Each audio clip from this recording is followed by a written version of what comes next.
Ilang years na akong bumabattle. Sa tinagal-tagal sa wakas. Halos lagpas isang dekada. Ngayon dumating din ang inaantay ko at last. Kaya mortal sin para sa akin, ang palagpasin ko ang chance na ako naman ang babanat sa kalaban ko ng bulol sa R-Bars Ahon Game! Labang daw siya sa akin pagdating sa angles. Buwe, sabihin mo muna, Protractor. Sobrang bulol mo sa arm, pag nagdodota ka, otoban sa'yo si Trent Protector.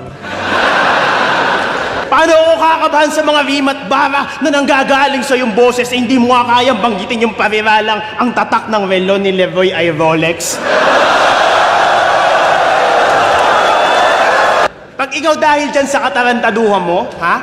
Napunta ka ng impyerno, Berhel, ang parusang ibibigay sa'yo ni Satanas, habang buhay kang pakakainin ng Ferrero Rocher. Para di ka ma-segue bilang sensei, tuturo ko sa'yo yung tamang way of the katana. Favor to katana. Sarili kong tae, pinampertilize ko sa lupa para put sa flavor mo sa gana. Kasi alam namin na may future ka dito sa liga, pero now is not the time. Alam nating dalawa na yung version mo na yan, di mo pa yan prime. Kinailangan kong danasin yung low light sa career tol for you to be in a higher place. Kinailangan kong mag-rip-walk sa kumunoy ng hip-hop para dito sa ahon yung katana makapag-Harlem Shake.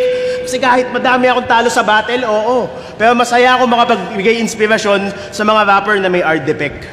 Tandaan mo, kaya malakas ang build ng yung battle rap archetype kasi ako nag-architect. Alam kong matagal mo nang pinangarap makaahon at alam kong isa buhay ang next nitong chapter.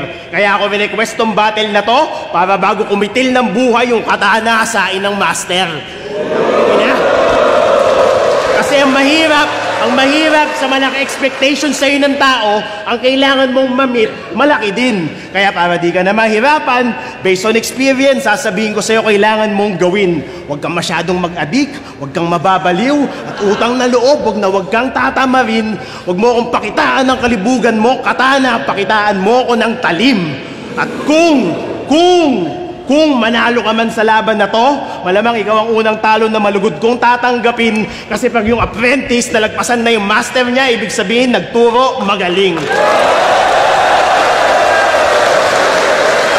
Kung bakit ganito atake ko sa round 3 ko, alam ko sa ngayon di mo pa yun gets.